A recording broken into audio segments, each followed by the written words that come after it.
Hello, good afternoon everyone. My name is Shivarpit Kothari. I would take up some topics of paper 2 in the option geography. So this year we have had the question paper of geography paper 2. If you look at the paper was not very difficult. Some questions you can say they were a bit tricky, but otherwise the paper was quite simple, and if you have done a thorough reading of the syllabus and if you have done the course, then you would be able to answer most of the questions. Now before we start at looking at the questions, now some point of advice to you people: before you start writing, just look at the question, understand the question very carefully, break down the question into a number of parts, and then you frame an answer and then you start writing. Most of the times what we find is that the students, they would look at the question and they pick up the keyword and they start writing about that keyword. See, every question would demand a different answer. So you first have to understand the question. Now we'll look at some of the questions of the paper 2. Now question number 1. One of the questions says, discuss the methods of crop residue management in rural India to reduce pollution. So the question says, discuss the methods of crop residue management in rural India to reduce the pollution. Now most of the questions that we have for the economic geography, social geography, they are there because of certain reasons. Like if I look at this question, now the question says discuss the methods of crop residue management. So if I look at the keywords,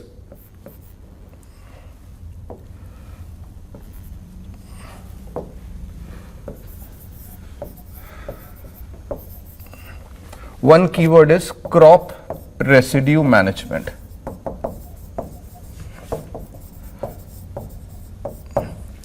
Crop residue management in rural India. Second keyword is we have to reduce for reducing pollution. So the question says discuss the methods of crop residue management in rural India to reduce pollution. Now what is the context of this question? Why this question has been asked by the examiner? Now if you look at the context, every year around the month of November, every year around late of October, December, we have problems of air pollution in North India, especially this NCR region. And this is the time when we witness smog in these areas of North India, and most of the times it is attributed to the burning of rice stubble in the areas of Western UP, Punjab and Haryana. Now the question has been asked in that context that we are burning the rice stubble, we are burning the stubble of certain crops, we are burning the residue of the crops, and that is leading to air pollution in many parts of the country, especially northern parts of India, especially the NCR region. So the question has been asked in that context. Now first understand, why do we need crop residue management? First is to reduce the pollution, because the farmers, they start burning the stubbles. And when you talk about stubbles of wheat are burned, stubbles of rice are burned, stubbles of sugar cane are burned, but largely most of the times the problems are related to the rice stubbles. Now the question is, why do the farmers, they would burn the stubble? Why do the farmers burn stubble? Now there are certain reasons here. First, if you look at the agriculture in these areas, let's say the agriculture in the areas of Punjab, Haryana, Western UP, or even now in certain areas of Madhya Pradesh, these are the areas wherein, especially Punjab, Haryana, Western UP, where we do not have plentiful labor. The labor that works in these fields, the labor generally comes from eastern part of UP, Odisha, West Bengal, Bihar. So the migrant laborers, they would come here. So first thing is, labor is very costly. So as a result of which, what has happened is the farmers, they have started using the machines. Like for example, the farmers, they would use combine harvesters. Now when a combine harvester would run over a field, the combine harvester would leave some amount of stubble. And this stubble, it is very difficult for the farmers to get rid of the stubbles if they do not burn it. The reason is, if you uproot those stubbles manually, then in that case the cost of operation would be very high. Now, for example, if I am dependent on migrant labor, the labor is costly, the cost of uprooting that stubble is very high. Plus, rice stubble does not have many uses. Like wheat stubble is also burnt these days. But wheat may, if the farmer uproots the stubble, it would have some use in the animal fodder. Wheat stubble is preferred as an animal fodder over the rice stubble. So the idea is, the farmers are burning stubble because the combine harvester leaves the stubble as it is, and then the farmers, they find it very difficult to get rid of the stubbles manually, and very easy solution is that you burn the field and automatically you get rid of those stubbles. Second is that when the farmers in these areas, Punjab, Haryana, Western UP, when they harvest rice, after harvesting rice they have to sow wheat, because wheat is a dominant crop here. This is the area which has been a traditional center of wheat. So when the farmers, they would sow wheat, it becomes very difficult to sow seeds by using the drilling method in the field if the rice stubble is as it is there. Now the problem gets compounded because, see, these areas, Punjab, Haryana, Western UP, they also face problems related to the depleting groundwater tables. So the farmers in Punjab, what they used to do is, they used to have 2 crops of rice in a particular year. So what the government of states like Punjab and Haryana, they have done is, they have identified a date. The government says that no, transplantation of paddy cannot be done before 15th of June. So once you transplant paddy on 15th of June or after that time, then it would mature in another 90 days, 100 days. And then what happens is, because it matures in another 4 months, so by the time you harvest rice, it is time for sowing of wheat. Otherwise, if you do not harvest it on time, you would not be able to sow wheat. So what happens is that when you are harvesting rice, it is now the time for sowing of wheat. So you get a window of only 1 week, 5 days in which you have to manage all of that stubble. Now what happens is, farmers, they need a simple solution. The farmers, they need a cost effective solution. So the simple solution is, you burn the stubble and you get rid of those stubbles. So the question, before you write down the question, you must understand what is the context of the question. What are the keywords here? Why has this question been asked by the examiner?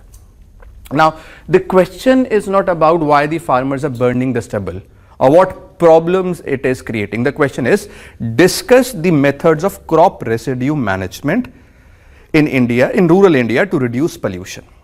Now what are the methods? Now you have to be very specific here. Methods.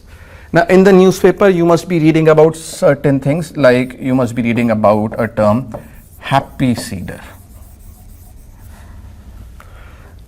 Now we had said that farmers are burning stubble because in that field they have to sow the seeds of wheat, and with the stubble standing on the field, it becomes very difficult to sow seeds with the help of traditional drilling method.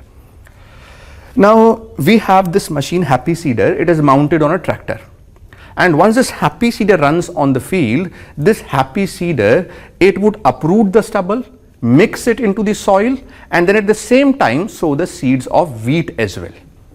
So this is a machine wherein the farmers, they can sow the seeds of wheat with the stubble standing, and as a result of which the stubble is uprooted by the happy seeder. It is then again mixed with the soil, and as a result of, and it also sows the seeds. Now what are the benefits? First, easy method, no need to burn the stubble. Second, wheat can be sown. Third is that the rice stubble that is there, it mixes with the soil and it becomes, ultimately it becomes the manure. So when we talk about the methods, this is a very important machine when we talk about the management of crop residue, largely related to rice. So this is one of the methods of crop residue, happy seeder. Now why are the farmers not using this happy seeder? One reason is the cost is very high. First, now I can clear my field with the help of a matchstick.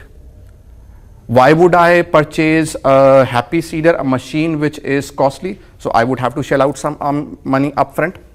Second, we do not have many custom hiring centers from where I can take these happy seeders on rent very easily. Third is, when we talk about even if I have the seeder, it becomes very costly to operate. Like what happens in case of this happy seeder is it is mounted on a tractor.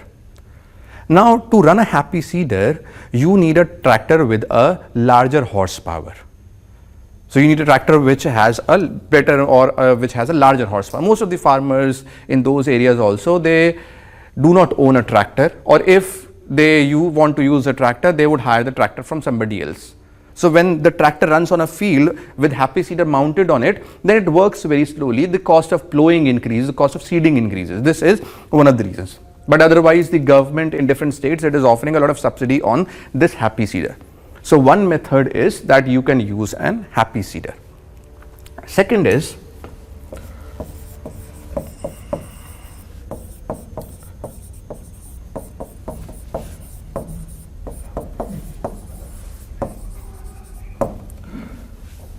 super SMS or super straw management system. Now this super straw management system, it is again a machine which is mounted on a combine harvester. So we had discussed that when a combine harvester runs over the field, it would leave some inches of the stubble. Now what this machine super straw management system would do is that as the harvester runs, it would cut down the stubble. It is mounted on a harvester. The harvester is cutting the crop. The super straw management system, it would cut down the stubble, cut it into or chop it into a number of small pieces and evenly spread it over the field. So what happens is you are getting rid of the stubble at the same time when you're going for harvesting. Again, this is bit costly. That is why farmers, they are reluctant to use this system. So the government has to offer a lot of subsidies in case of this super straw management system as well. In both the cases, whether it is happy seeder or super SMS, whatever rice stubbles are there, they would mix with the soil and ultimately they would be forming compost, they would be forming the manure.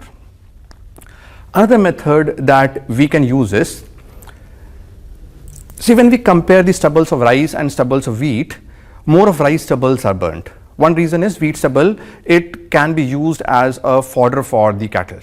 Or rice stubble is also used in some areas, but wheat is generally preferred. So what we have to do is, we have to make the stubble remunerative for the farmers. Whatever rice stocks are there, if they are remunerative for the farmers, if they are offering returns to the farmers, then instead of burning those stubble, the farmer stocks, the farmer would prefer to use it in a way in which it is giving profit to the farmers. Like what we can do is, today under the renewable energy, we have the biomass power.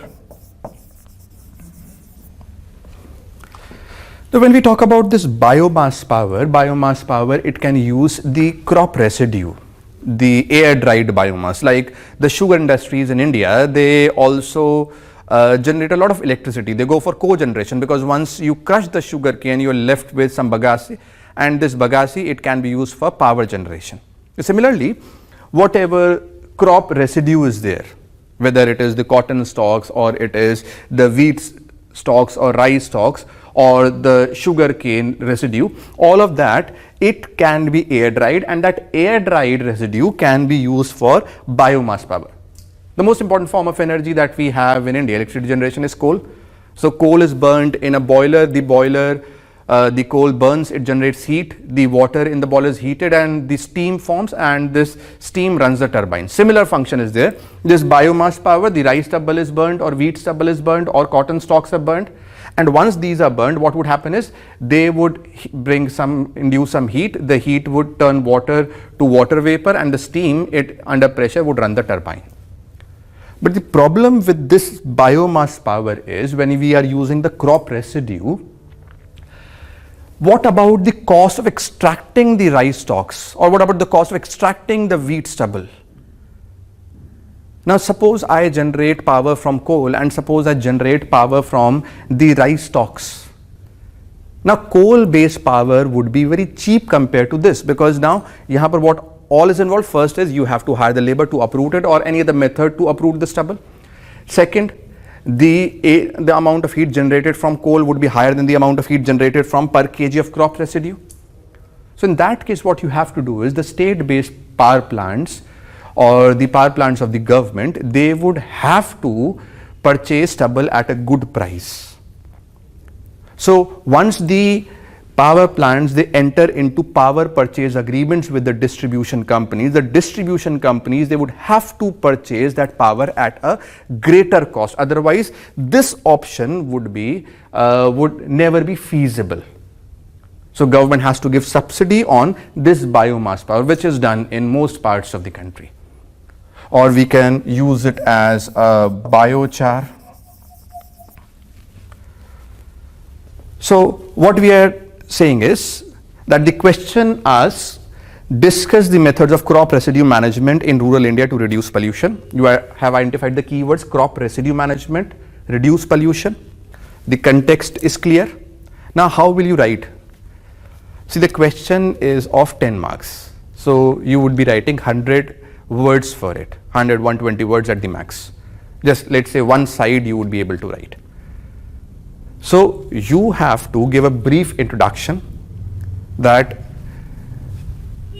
the crop India is a country where agriculture is a predominant occupation of the people. Agriculture is dominated by the crops, and we generate a lot of crop residue, which many a times leads to the problem of air pollution when that is burnt by the farmers, whether it is sugarcane or wheat or rice. Rice is largely associated because it is the winter season, and in the winter season the problems of pollution, they would increase because we have subsiding air. So just give a brief introduction and then you come on to the methods. What are the different methods of crop residue management?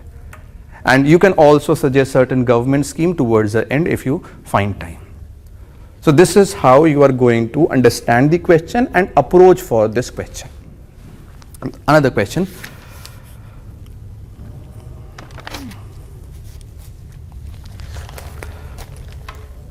Question 2b, soil types in India. The question reads, soil types in India classified on the basis of color possess specific chemical and mineral characteristics. Discuss.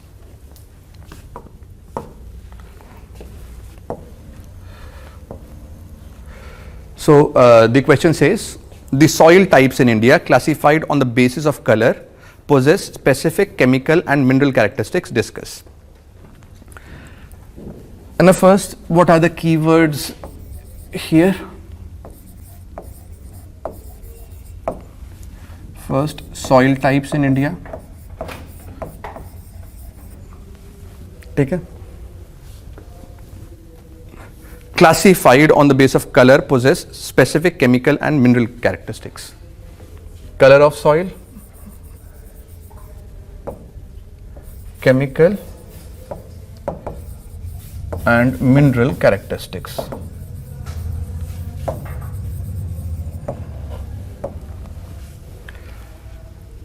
Now if I look at the question, it is a 15-marker question. Soil types in India classified on the basis of color possess specific chemical and mineral characteristics. Now what do you understand by this question? Can I rephrase that soil color is a function of mineral and chemical characteristics of the soil? So when we talk about the soil color, what factors would determine the color of the soil? The soil can be dark. Let's say if it has some amount of organic content in it, if it has good amount of humus, the soil would be dark in color. Or soil can be dark in color because of the presence of the minerals and the presence of minerals, and it would all decide the properties, the characteristics of the soil. So basically the question says soil types in India classified. How are the soil types classified? Indian Council of Agriculture Research, it has classified the soil of India into 8 types. What are those types?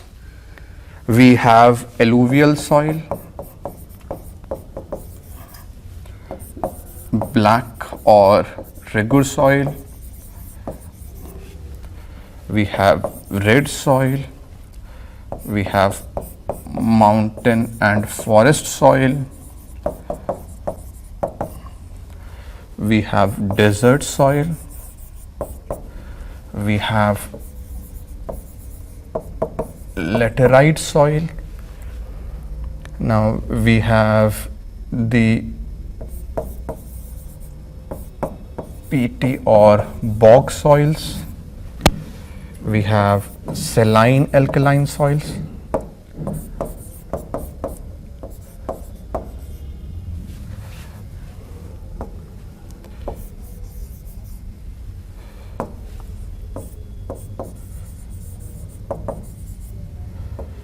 we have the bog soils, we have the peaty soils are also known as the bog soils, laterite soils, alluvial soils, black soils, red soil, mountain forest soils, desert soil.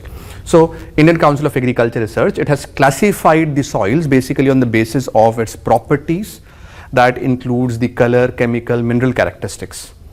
So in this question, what you have to write is basically how, first explain that soil itself is a function of the chemical and mineral characteristics. What determines the color of the soil is basically the chemical property, or basically the minerals that are present in the soil, the chemicals that are present in the soil, and then you explain what are the color and chemical and mineral characteristics of each of these soil types. Like for example, I take a black soil. If I look at the black soil, let's say,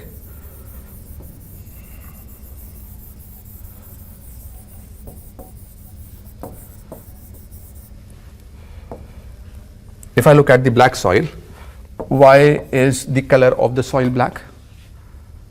It is because of the presence of minerals in the black soil.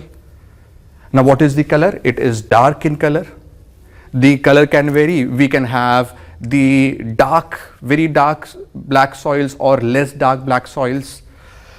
Now if you look at this soil, what about the mineral characteristics? The black soil is, let's say, rich in iron, rich in aluminium, it is rich in lime, it is rich in magnesium. So the black soil is rich in iron, aluminium, lime, magnesium, silica. So the black soil is rich in these minerals. Now what about the color? The color is dark. And why is the color dark? The dark color of the black soil is because of presence of magnetite. It is the presence of magnetite that provides the blackish color to these soils. Now what about the properties? The properties, let's say the moisture holding capacity is very high for these soils. The soil is poor in, let's say the soil is poor in nitrogen, it is poor in potash, it is poor in humus. So in this question, basically what you have to do is you have to explain the color, chemical and mineral characteristics of each of these soil types. Similarly, let's say for alluvial soil, we can have khadar, we can have bangar. Now bangar in turn has a coarse texture. Bangar would have kankar, and kankar would provide some color to the soil. So the alluvial soil can be grayish, it can be brownish. The desert soil, it is light in color.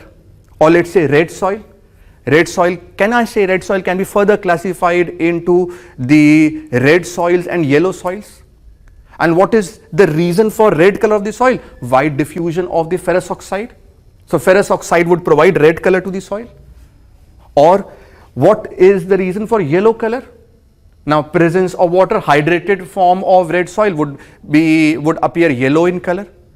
So what we are saying is color is basically a function of chemical and mineral characteristics of the soil. And Indian soils, classified by Indian Council of Agriculture Research into 8 soil types, it is based on these chemical mineral characteristics of the soil.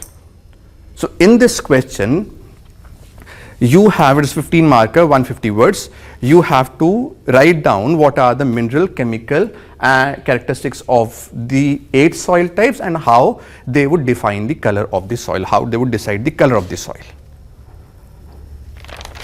Another question,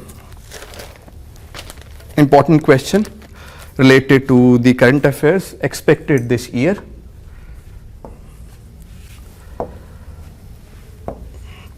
The question reads, question 2C, 15 marker question. The pharmaceutical industry in India depends on import of raw materials. Full stop.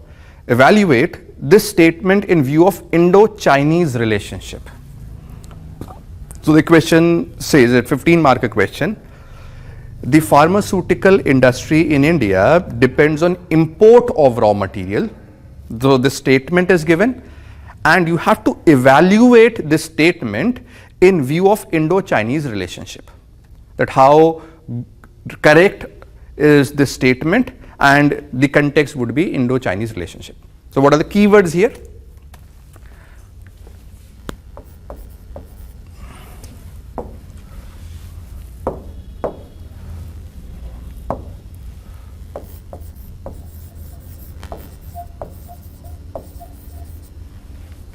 Pharmaceutical industry,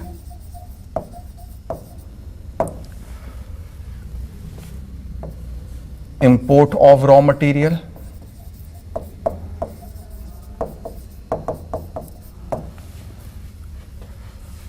and you have to evaluate this in context of Indo-Chinese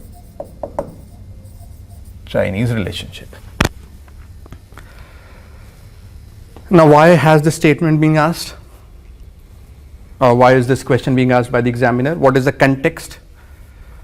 Now, we know that we had a lot of problems along the border between India and China, especially after the Galwan Valley incident.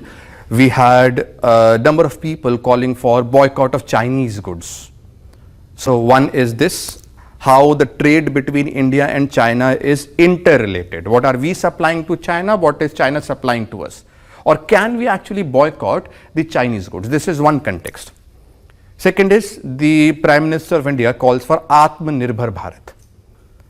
Third, the context is COVID, the situation that we have in the country that we have in the world related to the coronavirus or COVID-19.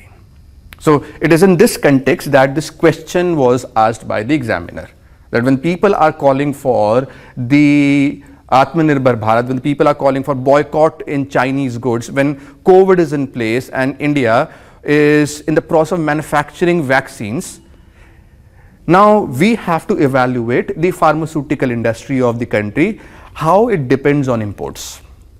Now, if you know, India is known as pharmacy of the world. If you know, we provide almost 25% of total medicines to UK. We provide almost 40% of generic medicines to USA. Almost 50% of the vaccines that are used in the world, they are produced in India. So India is known as the pharmacy of the world. Now, but when you look at this pharmaceutical industry, now suppose there are certain keywords that you should know. Now, in pharmaceutical industry, if you know, there is a term API. You must have heard or read these terms KSMs or intermediates.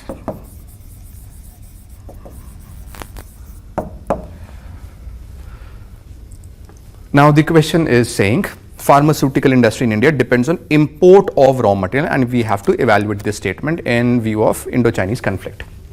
What is API? Active pharmaceutical ingredient. KSM is key starting material, and intermediates. Now listen please.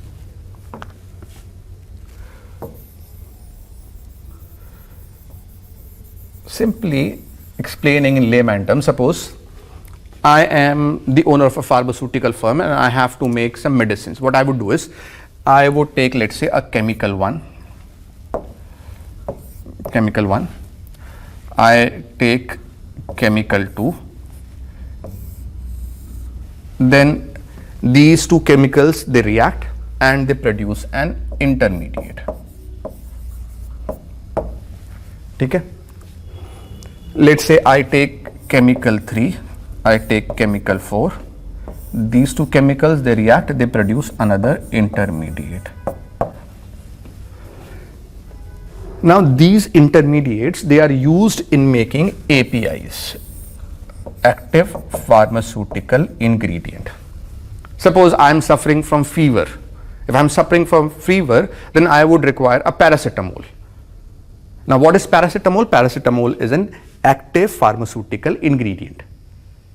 So we have this API which is made from the intermediates, and intermediates are made from some key starting materials. Now I would add to the API some excipients and then I would get a tablet. This is what India is producing. Like for example, if you read at the back of the medicine, let's say I read the back of a medicine which I'm using for, let's say, fever. So it says that it is using ibuprofen, it is using paracetamol and some excipients. Let's say I'm using capsule. The cover of the capsule, let's say, is that excipient. Paracetamol used or cetirizine used, or let's say folic acid used in some tablet, it is API. So what India is making is this. And for making the tablet, for making this generic medicine, I need API, I need excipient, I need intermediates, and I need the key starting materials. So though we are the pharmacy of the world, though we are producing a lot of medicines for the entire world, but the problem is that almost most of the APIs, most of the intermediates, and most of the key starting materials we are importing. I hope you are understanding my point. So we are the pharmacy of the world, but to make the medicines we need active pharmaceutical ingredients. To make the medicine I need intermediates, and to make the medicines I need the key starting materials. The problem with the country is that we are dependent on the imports, and somewhere in 1991 only 1% of the APIs were imported. Abhi 70% of the APIs, they are imported from other countries. And of the different countries from which we are importing, 50% of the critical APIs we are importing from China. Maximum of the APIs we are importing from China. Of the 50% APIs that we are making in India, the key starting materials, the intermediates, they all are imported from China as well, or some other country, especially China. And what happens is, when you are dependent on imports, you cannot call for boycotting the Chinese goods because you are dependent on China. COVID is running, you need medicines, you need vaccines, for that you need API, and APIs would come from China. When you talk about Atmanirbhar Bharat, how would you make an Atmanirbhar Bharat when you are importing all the medicines or the APIs or intermediates from the other countries, especially China? And this would make the pharmaceutical industry of India dependent on other countries, where if the price fluctuates in those countries for APIs or intermediates, then it would also lead to price fluctuation in the country as well. It would spoil our markets in other parts of the world. So this is what we have. Moreover, let's say if I give you certain examples, in the past 4 years, if you look at the price of paracetamol, which is an API, it has increased by 42%. Folic acid, the price of folic acid is an API, the price has increased by almost 236%. Or for example, suppose I talk about azithromycin, it is an intermediary. It is an intermediate. For paracetamol, it is an API. The industry uses a lot of fermented products. Just for making antibiotics, we are using penicillin. So when you are using this penicillin, it is a fermented product. And most of the fermented products in India, they are imported from China because the industry related to fermented products in India, it has collapsed. So we have this as the problem, that we have an industry which is largely dependent on the import of raw materials, and that too from a country, China. Now the question is, why is China producing APIs which India cannot do? See, when you talk about this APIs or intermediates, or if you talk about the key starting materials, APIs, the industries that produce APIs, they would run on a very thin margin. The margin is very thin. So if you want to increase your profits, you have to improve the economies of scale. For that, you need bulk production. With China and India, what is the difference between India and China when we talk about these production of APIs or intermediates? One important difference is that therein we have the SEZs, and those SEZs are 10 to 15 times the size of SEZs in India. So we have the SEZs in China, which are very large, 10 to 15 times the size of SEZs in India. So when the production is done in bulk, then in that case you are able to garner some kind of a profit, because this is a very competitive industry making APIs and intermediates. Second is, let's suppose I talk about China. The government incentive subsidies, like for example, if I start a pharmaceutical industry, then in that case I would have to take some kind of loan, and that loan is available in China at 5 to 7%. I'm quoting a report released by McKinsey and Company. So McKinsey and Company says that loan is available to pharmaceutical firms in China at 5 to 7%. And to 1920, the same report says that it was available to the Indian firms at 11 to 14%. Is price pe the loan was made available. So yahan par this becomes competitive. Suppose in India, I have to make a new product mix. I'm a pharmaceutical firm, I want to make a new product mix. What would happen is, I would have to take another clearance from the environment for a new product mix. And that would take another 6 months, 4 months, plus drug price control order. All of these are putting limitations.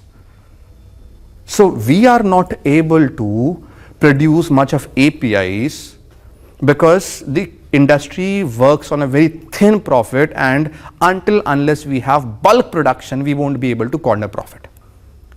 So what has the government of India done is, government of India says that we would be establishing 3 bulk mega parks for pharmaceutical products. So the government of India says that we would be providing the incentives to the companies based on production.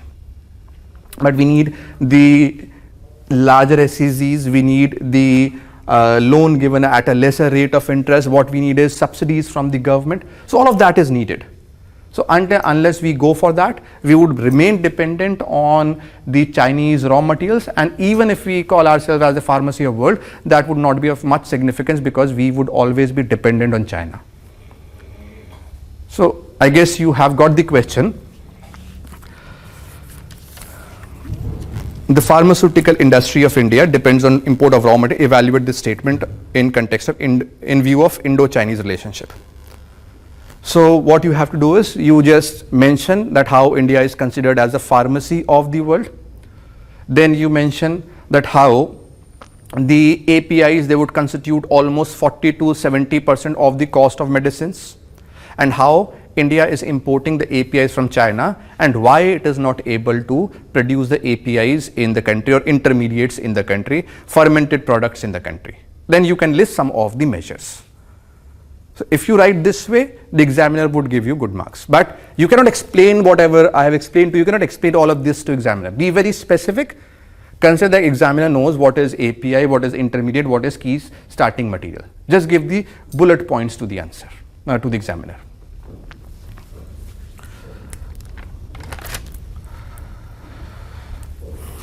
Another question, question 3B, again a 15 marker question.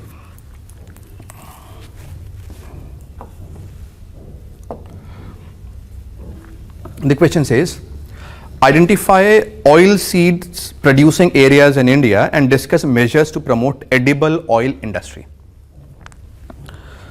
So again the question says, identify the oil seed producing areas in India and discuss measures to promote edible oil industry. So the question has 2 parts. First, you have to identify all those areas where oil seeds are produced.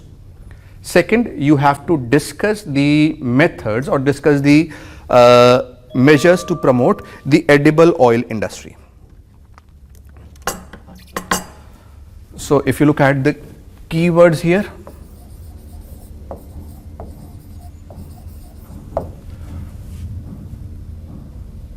areas producing oil seeds, second is measures. First part is quite simple. Now, what all oil seeds we have in the country? Now, if I list down the oil seeds, we have groundnut, mustard and rapeseed,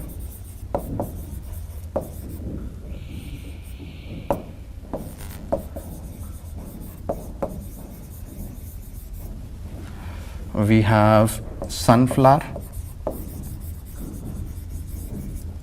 safflower, we have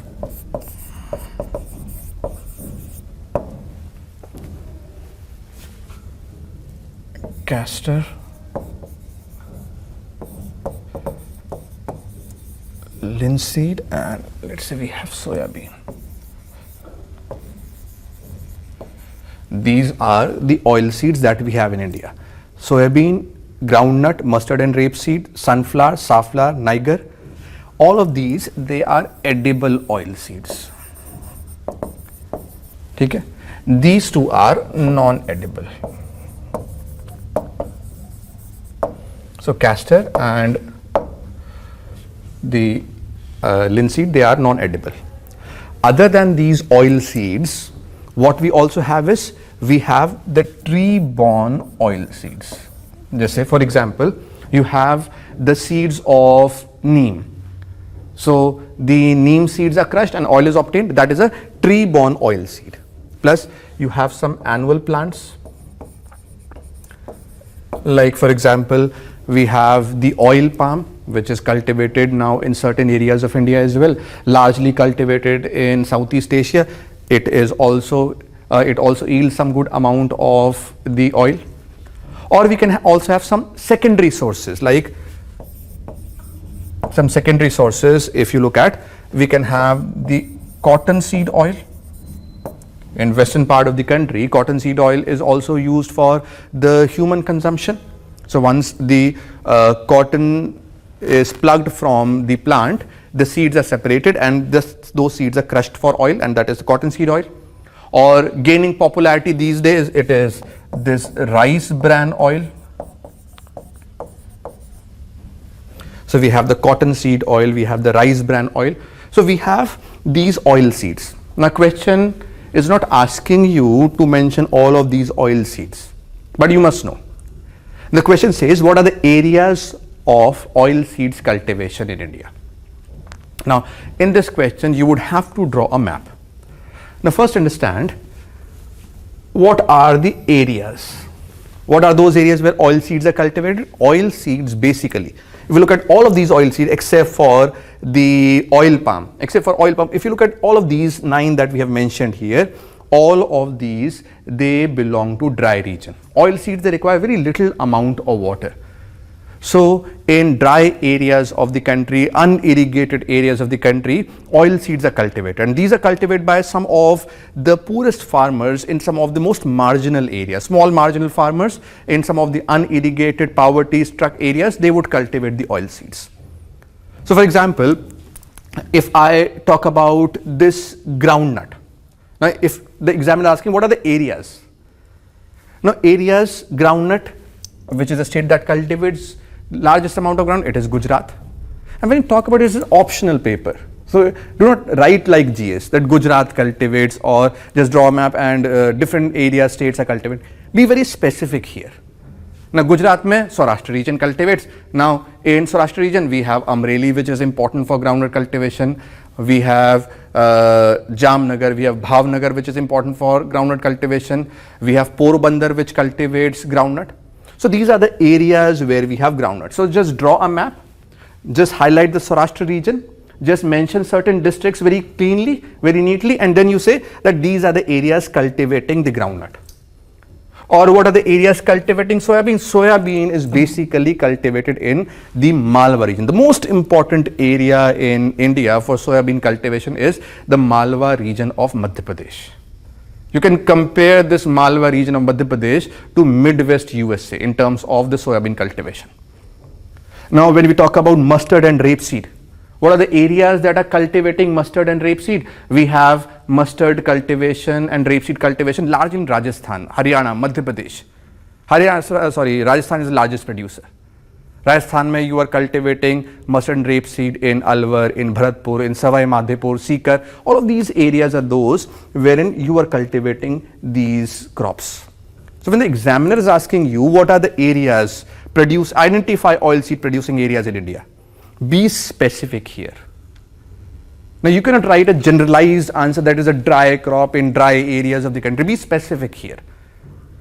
Then when you talk about, let's say, plants, oil palm, we have certain schemes that government is encouraging oil palm cultivation, though it's a contentious issue that whether we should go for this oil palm or not, because it is a water guzzling crop.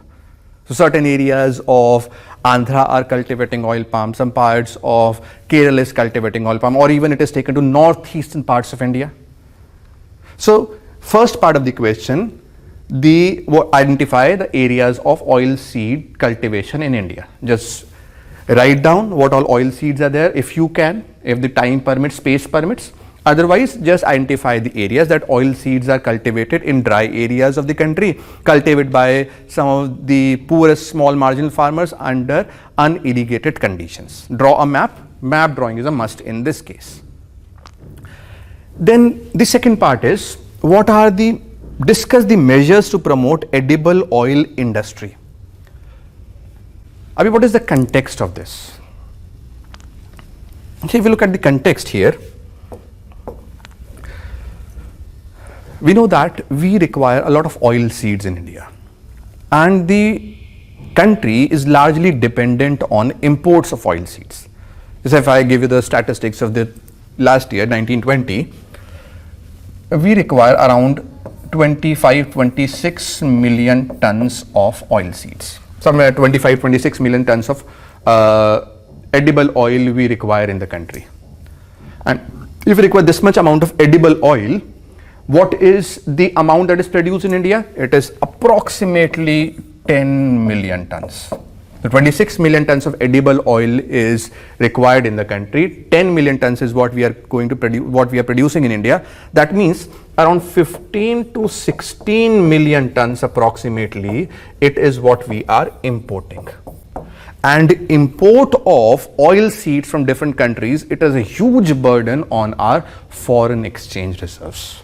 So every year we have to spend a good amount of money for importing the edible oils. And when we talk about this, becomes very problematic because we have a lot of area for cultivation, a lot of regions where traditionally oil seeds had been cultivated.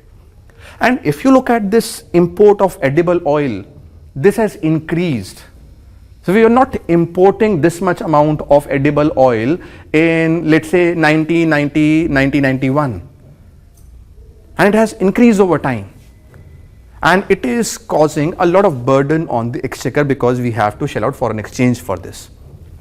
When you talk about imports, what are the countries from where we are importing? Just say if you talk about, let's say, palm oil, 50% of the edible oil imports, it comprises the palm oil. Palm oil kahan se aata hai? Zyadar Southeast Asia. Malaysia, Indonesia, these are the two countries from where we get maximum of our palm oil. Where do we get soya bean oil from? We get largely the soya bean oil that we import, we get it from Argentina, we get it from Brazil. Or if you talk about sunflower oil, we get it from Argentina, we get it from Ukraine. So despite India having a lot of area under cultivation, we have to import a lot of edible oil every year. So this is the context of the question. Why is the examiner asking this? That discuss the measure. Why are the measures needed? Because we have the area for cultivation of oil seeds, and considering whatever is the recovery rate, we are not able to produce enough of edible oil in the country.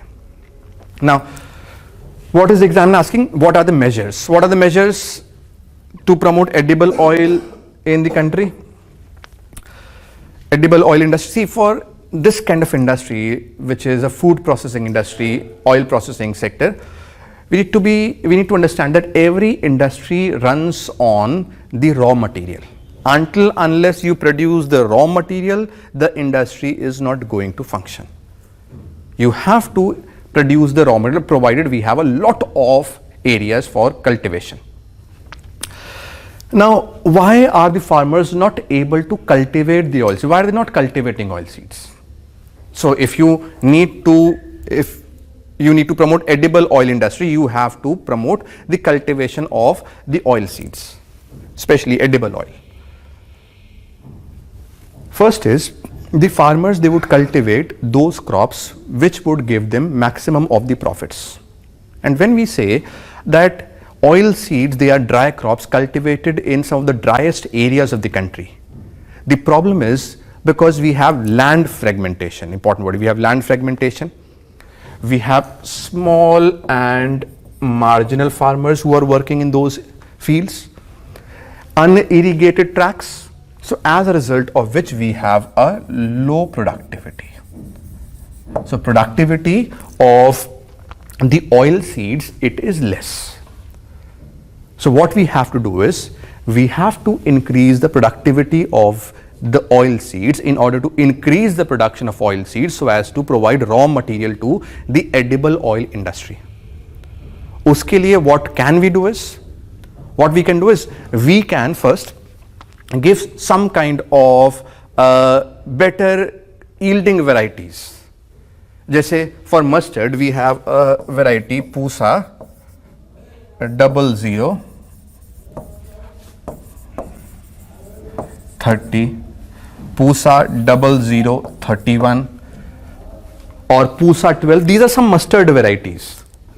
So if you are giving good kind of seeds to the farmers, then the productivity is going to increase, providing the areas, providing the irrigation to these particular areas. So one is, you have to increase the productivity. Second is, many areas where the farmers, they were cultivating oil seeds, the farmers, they have switched to rice and wheat. The moment you give water to the farmer would switch to rice, wheat or sugarcane. Because these are the crops that come up with a guaranteed procurement. Oil seeds ke liye bhi MSP hai. MSP is there for oil seeds. But that MSP is not backed by a guaranteed procurement. So unless you guarantee procurement to the farmers, why would the farmers cultivate a crop? Oil seed is profitable to the farmers if you are giving the guaranteed procurement. One, because it would require much less inputs compared to what rice requires or what sugarcane requires. So you need to give some kind of guaranteed procurement for the oil seeds. Uske liye the government has come up with a scheme. If you know PM Asha, Annadata Aay Sanrakshan Abhiyan, and Asha ke andar kaun si scheme hai? We have the price support scheme, we have the price deficiency payment scheme, we have the private procurement and stockist scheme. So one measure is that we have to provide some kind of better seeds to the farmers. Some guaranteed procurement has to be provided. You can mention these words, you can mention these schemes or these terms. The government has come up with certain measures like the scheme Isopom, cultivation of oil seeds, palm oil and maize, or very specifically National Mission on Oil Seeds and Oil Palm. So for oil seeds and oil palm, we have come up with this kind of a scheme. Or let's say we take the discussion a bit further. When we talk about a specific crop like soybean, now the soybean, it is cultivated by the farmers, let's say in Malwa region. The profit lies in when the farmer is able to sell the soya bean to the trader at a good price, and the trader would be purchasing the soya bean at a good price only when he is able to utilize the de-oiled cake. When soya bean is crushed, the oil is obtained, the leftover portion is de-oiled cake. This de-oiled cake is used as an animal feed in most of the Western countries, including USA. So you have to make that profitable for the farmers. Plus, what has the government done is, government has come up with the Edible Oil Development Fund. Whatever crude oil or whatever refined palm oil is imported into the country, a cess is levied, and that cess would be used for the farmers who are cultivating the oil seeds. Edible Oil Development Fund. Or other than this, what the government can go for is, the government can, generalizing the discussion, the government can go for other things like, for example, consolidation of the fields, so that the small marginal farmers, they have some kind of bargaining power, larger fields to operate on. So these things we can do. What is the reason now? Very briefly, what is the reason why we are not able to cultivate or produce enough of the oil seeds? We were not importing this much amount earlier. Somewhere in 1991, this share was much less. Abhi, from 1947 to mid 70s, we were self-sufficient in oil seeds. Then what happened was, then this revolution came with respect to Vanaspati. Now this hydrogenated oil or Vanaspati, the advantage is that it has a higher melting point. So when we go for deep frying, this is very useful for cooking of the items which require deep frying. Now dalda became a symbol in the country. Then somewhere in 70s, Operation Golden Flow was started, wherein, if you remember, there was a brand known as Dhara. Dhara was successful because it was done under National Dairy Development Board. National Dairy Development Board used to arrange for the procurement, distribution of this Dhara brand.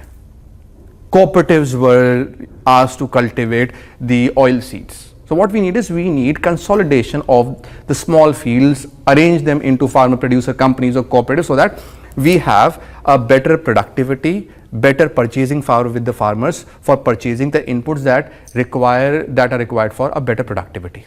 So all this we have to do when we talk about the promotion of the edible oil industry in India. So the question says, identify the oil seed producing areas in India and discuss measures to promote edible oil industry. So I guess we have answered the question. Start the question with, what are the oil seeds, what kind of climate is required. These are dry crops cultivated in dry regions, dry land agriculture के लिए important है. और फिर उसके बाद you come with the map where all the areas are shown on the map. अच्छा, another question. This was also along the expected lines. The Essential Commodities Amendment Bill 2020 aims to deregulate production, supply and distribution of farm produce. Critically examine its spatial consequences. So what is the question saying? The Essential Commodities Amendment Bill 2020. Now you must have read about this bill. Most of the students, they were expecting any one question from the 3 farm bills that the government has come up with. The Essential Commodities Amendment Bill aims to deregulate production, supply and distribution of farm produce. Critically examine its spatial consequences. Keyword क्या है? Essential Commodities Amendment Bill 2020. ये keyword है. Deregulation,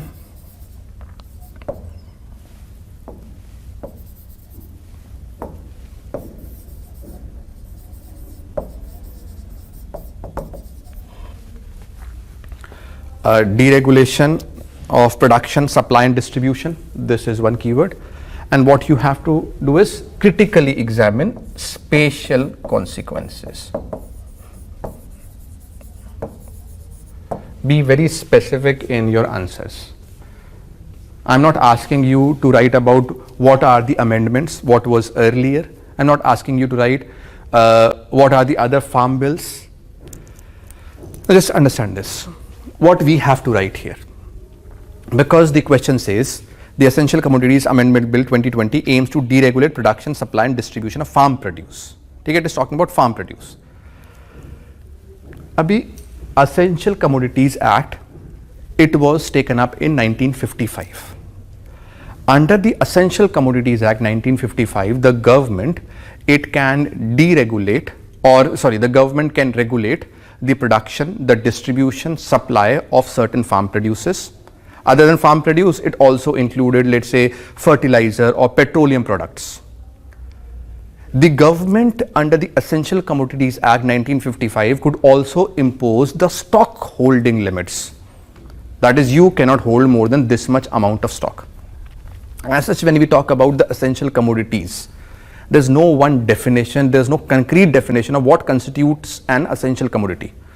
The government at time to time basis, in consultation with the states, can put one commodity under the Essential Commodities Act. And once a commodity, it is under Essential Commodities Act, government can regulate its production, distribution, supply, and government can also impose stock holding limits. So this is what we have as the Essential Commodities, what we had as the Essential Commodities Act. Now, what does this amendment bill do? Now, this amendment bill would add subsection 1A into section 3.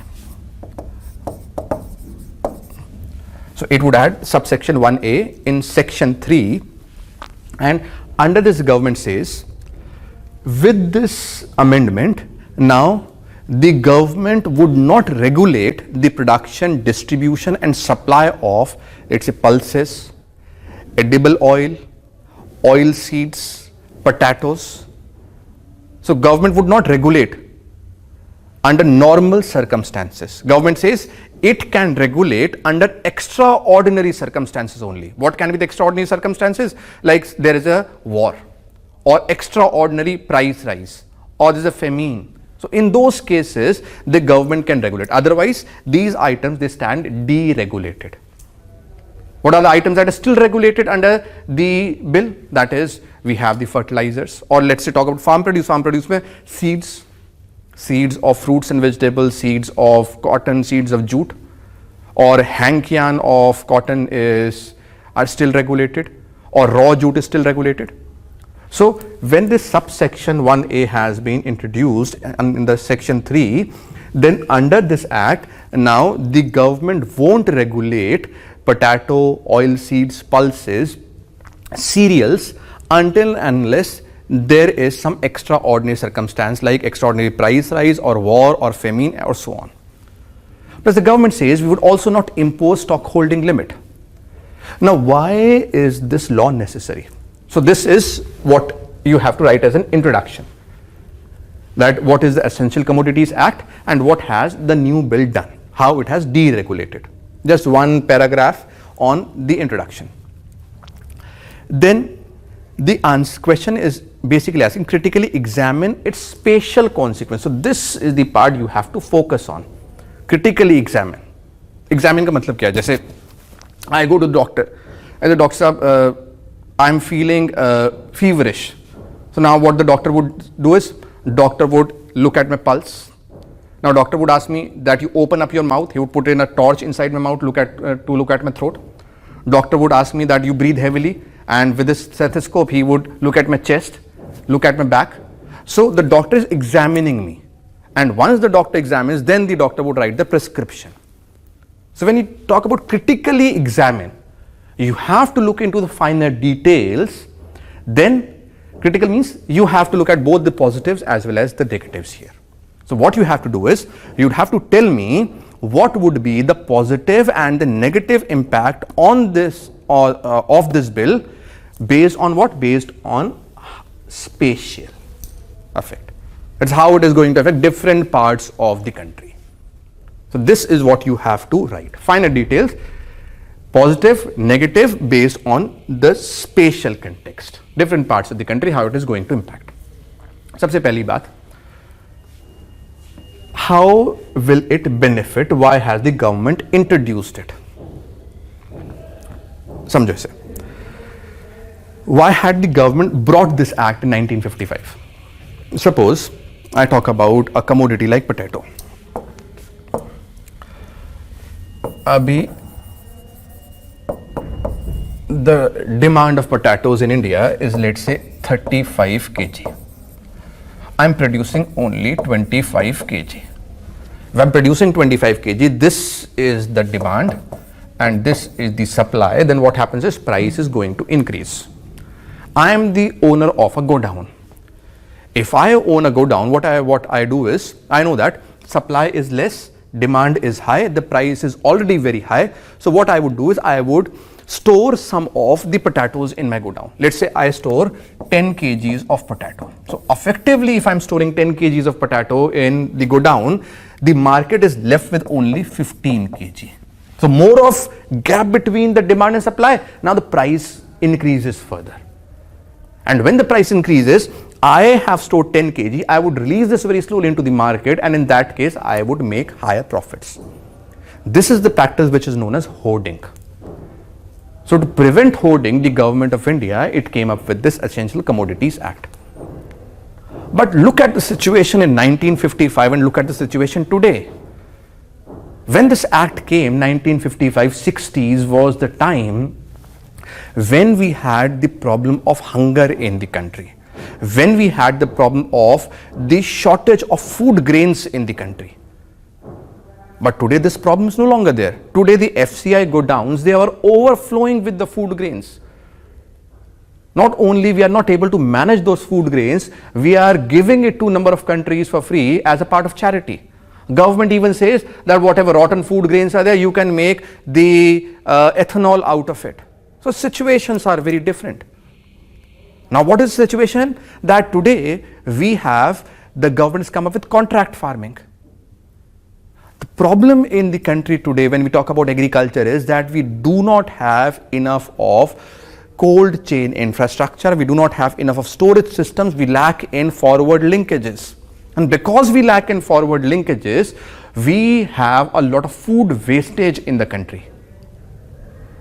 Why is the private sector not investing in the cold chain infrastructure? Why is the private sector not investing in the infrastructure like the creation of godowns or the ripening chambers? Suppose I am an entrepreneur, I set up a godown, I store 20 kgs of potatoes in it. And now the government comes up with Essential Commodities Act and government says, no, you cannot store this potato because we have stock holding limit in place. Now you have to differentiate. See, when we talk about the storage, दो तरीके, एक तो है कि I am storing just for the purpose of hoarding. There's less likelihood of this because now we have a lot of imports coming, we are exporting, and plus we have surplus. Second is, suppose I am a processor. I am a processor, I want to make chips. I have a chips manufacturing unit. Suppose PepsiCo enters into a contract with a company, with a farmer for potatoes, let's say. It wants to make some chips. Now, this company, in order to achieve economies of scale, would try to procure potatoes when the price is less and would like to store it. Is this company storing potatoes for hoarding purpose? No, this company is storing potatoes for the purpose of processing. Now, if Essential Commodities Act would come into play, if it is not amended, then what would happen is, this company would not purchase potatoes from farmers under contract farming in bulk.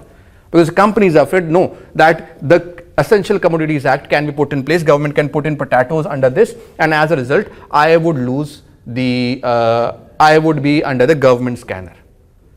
So in that case, the company would not invest in processing, it would not invest in cold chain, it would not invest in contract farming. Abhi kya hai? We have these kind of commodities, especially pulses or potatoes, onions, tomatoes, which suffer from problems of, there's a term in economics, cobweb phenomena. क्या मतलब है कि एक साल price is very high, the next day price is low. When the price is low, farmers who had cultivated, they can be seen throwing onions, potatoes, tomatoes on road because they're not able to get anything. And why are we not able to store? Because when we have surplus, then it is okay, but next year we might have a deficit. We don't have enough of storage systems here. So what this act would do is, what is the benefit here? That the food processing industry would take up in the country. It would give fresh impetus to the food processing sector. And if food processing industry takes up in the country, then it can lead to backward region development. When it says oil seeds, pulses are out of this purview until unless there is an extraordinary circumstances. Pulses, oil seeds, they are cultivated in some of the driest and the poorest agriculture regions. वहाँ पर farmers, they don't get enough of the amount. So in that case, the act comes up, the contract farming would take place, we would have necessary infrastructure in place, the food processing industry would come up, and that would give certain benefits to the farmers. So this is one of the major benefits of this. Now, cold chain infrastructure would develop. Development जैसे areas है, Vidarbha region है, और Saurashtra region है, और Bundelkhand region है. These are the dry areas. So if food processing industry takes up, it would lead to backward region development, spatial consequence. Or what can be the negative here? The negative can be, we would not be able to make it 100% free from hoarding. It can also lead to hoarding practices. Or what would be the negatives? It can be that the consumers may face the price rise. Abhi, if this company PepsiCo, it has purchased potatoes from the market, if there is a shortage in supply, then consumers have to pay a higher amount. But if you look at this, this would be a temporary phenomena. Once long-term rules are in place, then in that case, over a period of time, the consumers might face the high price rise, but over a long period of time, the things would stabilize. So negative क्या है? एक hoarding हो सकती है. दूसरा, consumers को कुछ समय तक, for some time, consumers may face a problem of high price rise. But in this case, the benefits are more than the negatives here. So this is what you have to write when we talk about the Essential Commodities Act. I guess the question, I have explained the question. So first, what is the Essential Commodities Act? What all items are there? What is the amendment? Just in one paragraph. And then what is the spatial consequence? How will it benefit in terms of space, backward region development? In those regions, food processing industries would come. Examples you can take up from the areas which are cultivating oil seeds, areas which are cultivating pulses, or you can even quote the Shanta Kumar committee. जो FCI पे बनी थी, उसने Shanta Kumar committee said that most of the godowns are in the areas of Punjab, Haryana, Western UP. So new infrastructure would come up in certain areas, जैसे northeast में आ सकता है. Eastern India would see some kind of infrastructure. Southern India, Western India would see some kind of infrastructure. Balanced regional development. So this is all what you have to mention here. अगला question, elucidate the benefits of neem coated urea scheme for Indian agriculture.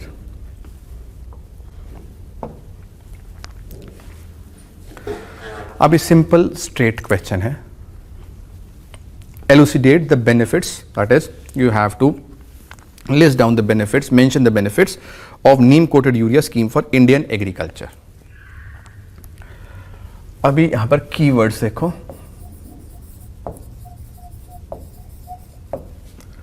Neem coated urea. So neem coated urea is one of the keywords, and then you have to mention the benefits. Simple question, direct answer. Now when you start, you mention what is this neem coated urea. See, if you look at the fertilizers in the country, of the different fertilizers that the farmers are using, urea would make up maximum of the fertilizer used in the country. So we also talk about the overuse of urea in India. So what is this neem coated urea? See, any urea that is coated with a neem oil is known as the neem coated urea. 2015, the government comes up with the program, neem coated urea program, where the government says that the urea that is made in the country or urea that is imported from other areas, it has to be coated with the neem oil. And now we have 100% neem coating of urea. So whatever urea is made in the country, all of that urea has to be coated with the neem oil. Why did the government come up with some scheme? Because it must be having some benefits, and the question is asking you what are those benefits. So introduction mein, what is this neem coated urea? And once you have written 3-4 lines maximum on the neem coated urea, then you come up with the benefits. पहला benefit सबसे important क्या है? See, even if we talk about the overuse of urea, the problem is there's a lot of wastage of urea in the country. अगर urea देखो ना, if you look at this fertilizer urea, then in this fertilizer we have almost 45-50% of nitrogen, 46-45% of nitrogen is there in the urea. If you apply urea to the soil, whenever the farmer would apply urea to the soil, the farmer would also add some good amount of water to the soil.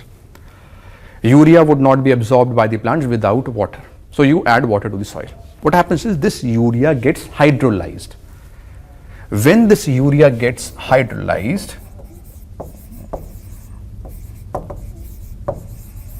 that is, it starts dissolving in water, changing into ammoniacal form. So NH4 वाले form में ये change हो जाती है. The urea gets hydrolyzed when water is added. This urea, it cannot be used by most of the plants in this ammoniacal form.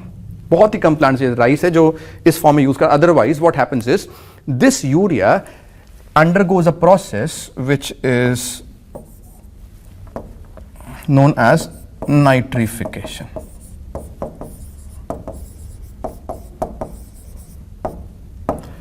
It undergoes a process that is known as nitrification. So urea is added to the soil, urea gets hydrolyzed, then it goes under the process of nitrification and it changes into soluble nitrates.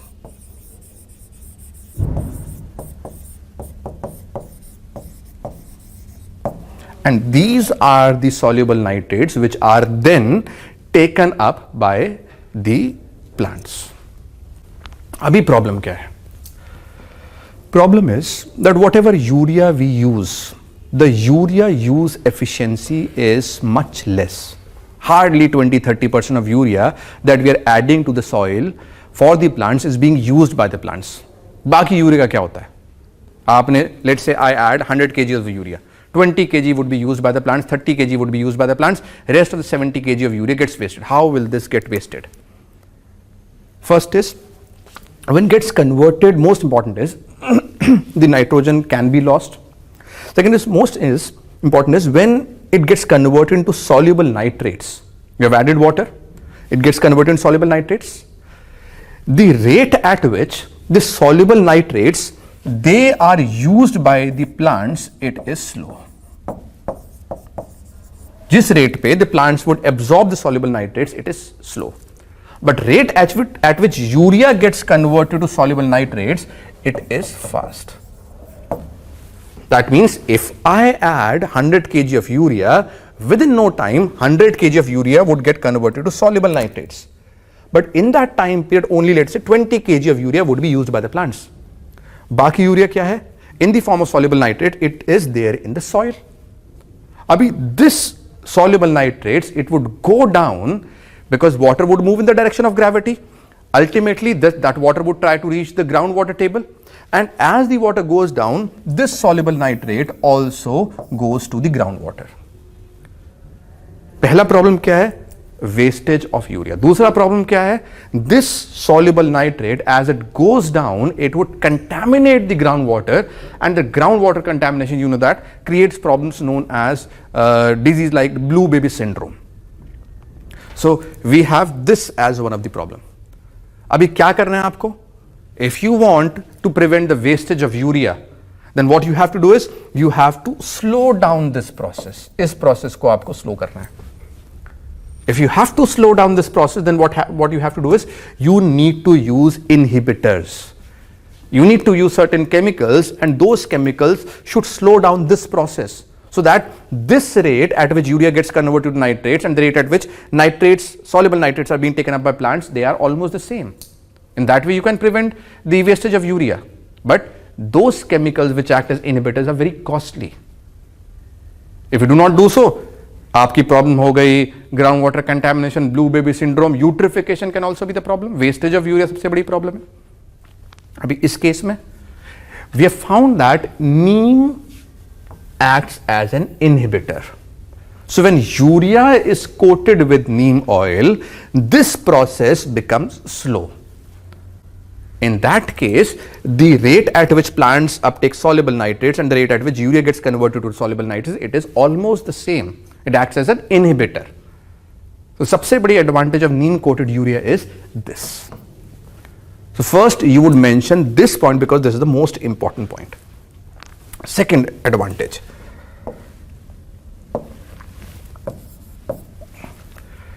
when we talk about urea, urea can be used for agriculture, urea can be used in industries, plywood manufacturing में, or certain industries they use urea, certain chemicals that are used in urea. Abhi the government provides a lot of subsidy on urea. 70% fertilizer subsidy almost goes to urea. But subsidy किसके लिए मिलेगी? Only for agriculture. यहाँ पर subsidy है. If the urea is used for industries, then you won't get any subsidy. Now what happens is, lot of urea, that means subsidized urea which is meant for agriculture, is diverted for industrial uses. अभी subsidy है, आपको 245 kg bag आपको 270 में मिल रहा है. यहाँ पर if you take it from the market without subsidy, it would cost you 900 rupees. So what happens is the subsidized urea gets diverted for industrial use. Not only for industries but even for adulteration. जैसे in the times when the demand for milk is very high, suppose Diwali is nearby. If you go to this area of western UP, the areas of Agra, Mathura and Aligarh, these are the areas where lot of artificial milk is prepared, and for that they are using this urea.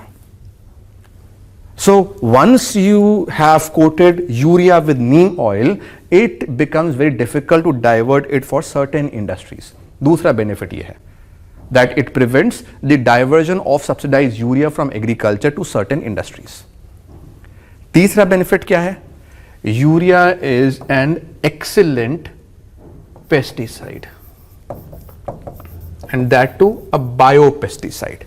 It's an excellent biopesticide, and because it is a biopesticide, within no cost or least cost, you are able to keep the pest away from the plants. Third advantage.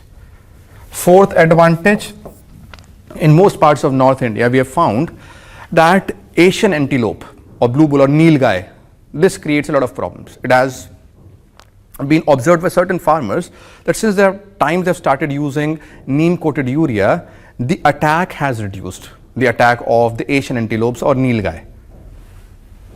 Maybe because of smell or whatever, but nilgais or blue bulls or Asian antelopes do not come near to those fields where the neem coated urea is used. All of these are direct advantage. Indirect advantage. Neem is cultivated in different areas of the country. So when neem is cultivated in different areas of the country, then what about the work of collection of the neem seeds? So a lot of indirect employment is also generated when we are using this neem coated urea. So these are the different benefits of the neem coated urea program. So government now says that whatever urea is being produced in the country, it has to be coated with the neem oil. So simple direct question. Just give a brief introduction to urea. that we are using this much amount of urea in the country. We have started with this neem coated urea program in 2015, and now the government says whatever urea is being produced in the country has to be coated with the neem oil. Then you mention or highlight whatever benefits are there with this neem coated urea. A simple straight question.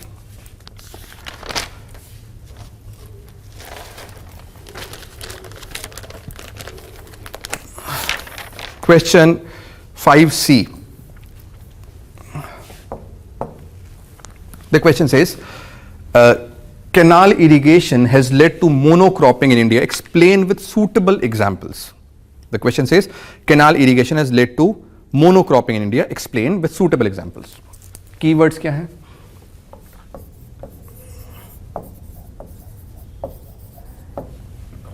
Canal irrigation,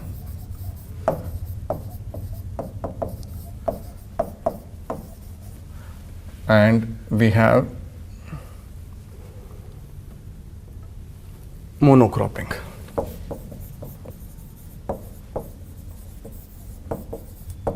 And the question specifically mentions that explain with suitable examples. So again, in this kind of question, it is advisable that you draw a map. Highlighting what are the areas where we have canal irrigation, what are the areas where we have monocropping. Achha, when you start this question, you can start by saying that canal irrigation is an important form of irrigation in the country. Almost 26-27% of the irrigated area in the country is irrigated by the canals. Some of the most important areas for agriculture in India, high productivity regions like, for example, Punjab, Haryana, Uttar Pradesh, some parts of Tamil Nadu, some parts of coastal Andhra, they are irrigated by the canals. So you can start the question by explaining about the canals. The share of canals was this much, now it is this much. A brief, very brief introduction of not more than 3-4 lines. The question says, it's not asking about canal irrigation, the problems or benefits, it's not asking, it's saying the canal irrigation has led to monocropping. What is monocropping? A culture wherein a single crop is being cultivated by the farmers repeatedly.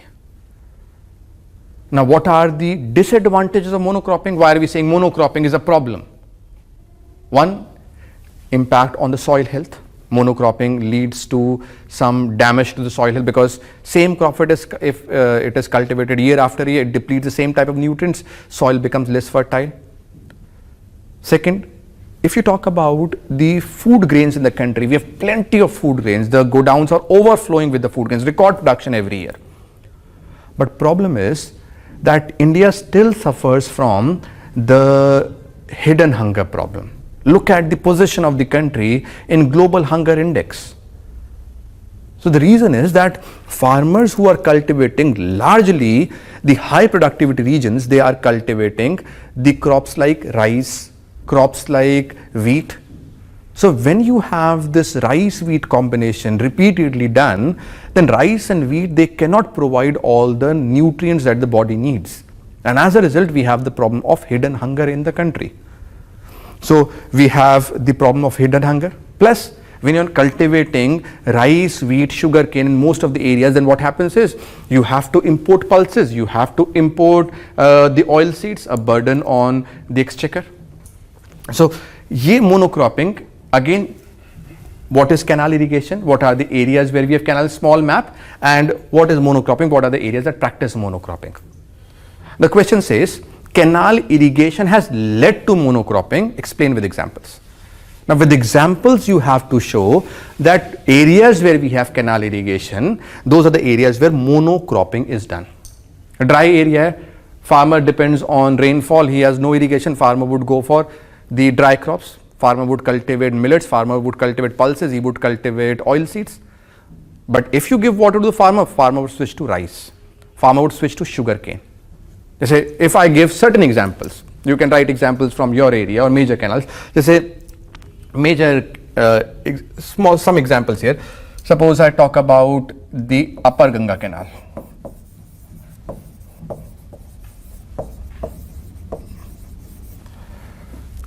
Again, be specific in your approach here. It is not a GS answer, optional answer. Be specific here. Upper Ganga Canal. What all areas it irrigates? It starts from Haridwar, then goes to another region of Haridwar, that is Roorkee, then it goes to Muzaffarnagar, Saharanpur, Shamli, Meerut. So it starts from Haridwar, it goes to Roorkee, Muzaffarnagar, Saharanpur, Shamli, Meerut, Ghaziabad. All of these areas, they are drained by this Upper Ganga Canal. This is the command area of Upper Ganga Canal. What is the most important crop in this area? It is sugarcane. Again, a water guzzling crop. And if you look at this Upper Ganga Canal, it passes through all of these areas. And what is the result? The farmers are cultivating sugarcane, which is a water intensive crop. And sugarcane is a crop. If you cultivate sugarcane, you are going to cultivate sugarcane only, because no other crop can be cultivated with sugarcane. Other than this, sugarcane is a crop. If you cultivate it for once, then next year also you would cultivate sugarcane, because it is cultivated with the help of ratoon cropping method. Aaj I cultivate sugarcane, next year again, definitely I would have to cultivate sugarcane, because farmers find it easy and farmers find it cost effective. Then let's say take another example. I have this Western Yamuna Canal. I can draw the map and show it in the map. Western Yamuna Canal. Western Yamuna Canal would irrigate areas of Jind, Haryana ka. It would irrigate Hisar, it would irrigate Kurukshetra, Ambala. So Rohtak, all of these areas, Rohtak, Ambala, Kurukshetra, Hisar, Jind, all of these areas are irrigated with Western Yamuna Canal. And Western Yamuna Canal, when they are providing water to otherwise a dry area, what are the farmers cultivating? Farmers are cultivating rice, monocropping practice, soil health deteriorates, plus we have whatever problems are there for the hidden hunger as well. In this case, if you have read recently, the government of Haryana comes up with Mera Pani Meri Virasat scheme. It wants to shift the farmers away from paddy cultivation. So Western Yamuna Canal, this Maharashtra, let's say I take the example of Maharashtra. Some areas like southern Maharashtra, very important for sugarcane cultivation, for example Sholapur. The canal is Bhima irrigation project. The areas of Pune, Khadakwasla say we have this Mutha canal, and again Pune important for sugarcane. So be specific here in your examples, that these are the areas where we have the canals. Or very important example, Indira Gandhi Canal, starting from Harike Barrage. And if you look at the Indira Gandhi Canal, look at the areas of Hanumangarh, look at the areas of Sri Ganganagar. These are the dry areas. Not much of rainfall, but they are cultivating paddy. Rice wheat system is there, and in dry areas you are cultivating paddy. So when you have to justify, you have to look at the examples wherein you find that these examples are doing justice to the statement. So the question says canal irrigation has led to monocropping in India. Explain with suitable examples. Be specific here, take some examples, show them on the map, and then tell how they are able to justify what you are willing to write. How are these leading to the monocropping practices? So introduction में क्या है? Canal irrigation. कहाँ पर है, क्यों है, और what is the extent, then what is monocropping, what are the disadvantages of monocropping, and then you give the examples, because the question is specifically asking about explain with suitable examples. So we have discussed a number of questions. This is I would be taking the topics of paper 2. So I chose certain questions from my area, the questions that were in UPSC 2020 mains. I hope it was clear to you. You got the approach how to write an answer. Thank you very much.